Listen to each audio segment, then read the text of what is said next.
Guys, welcome back to my channel, and if you're new, welcome. We are so happy you found us. I'm Lisa, and this is Creativity and Inspiration. Today, I am going to expand a little bit on a short I posted yesterday. Yesterday, I posted a short, 15 seconds, and gave you a very easy way to create a vintage tag. Today, I'll show you that way again, and I'm going to give you 2 more ways to take a tag from kind of blah and bland to vintage. So let's just jump in and get going on this. Okay, yesterday on the short, I showed you how to take a plain tag this size. I painted it brown, and then I put a coat of white over it.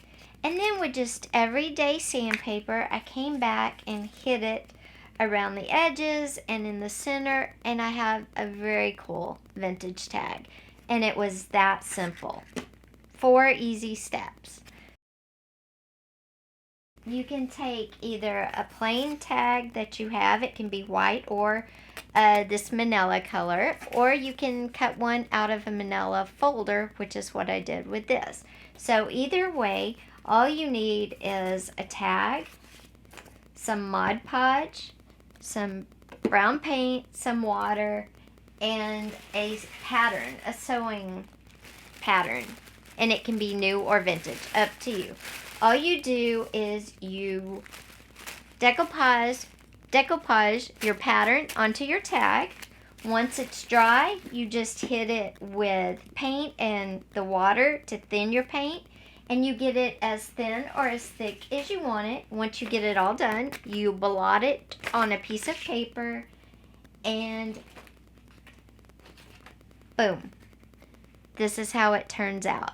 Very cool. All this is a tag, some pattern paper, and some watered down brown paint that has been blotted off. That's it. Boom. You have a second vintage, very cool tag.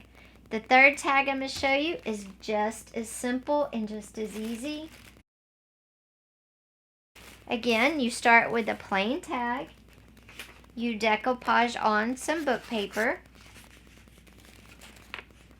Once you get it decoupaged on, you can take either modeling paste or wall putty and just kind of rub it around the whole thing, and you'll get that kind of aged, weathered look to it. And then you can come in with your sandpaper and rough up your edges.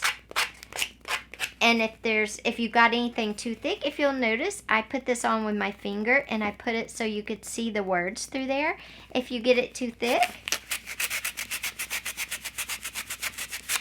just come in with your sandpaper and sand it off.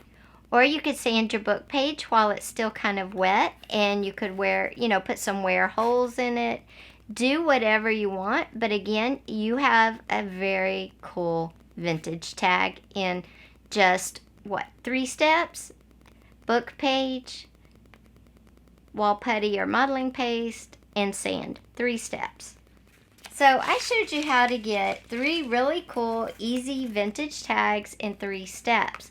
Now, that's all good, but what about the ribbon you put in them? Well, you can't put new ribbon in these vintage tags. It'll look really weird. So what are your options for your ribbon? Well, one, you can get this kind of ribbon that wrinkles really good, and it ages automatically when you squish it up and wrinkle it. But another great way is just to take your brown paint and your water your acrylic paint down, and then just soak your ribbon in it. And look at the difference. It looks nice and aged. It's got some, it matches the tag now, and kind of flows, and fits in, where this white kind of really stands out and doesn't go with the vibe of the tag at all. Okay? So use your watered down acrylic paint to age your lace or your ribbon and create something beautiful that you would like to use.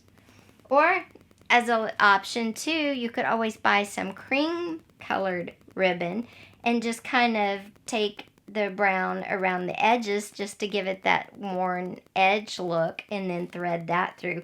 That would also look beautiful as well. So guys, I hope you like this video. 3 very easy ways to create 3 very cool looking vintage tags.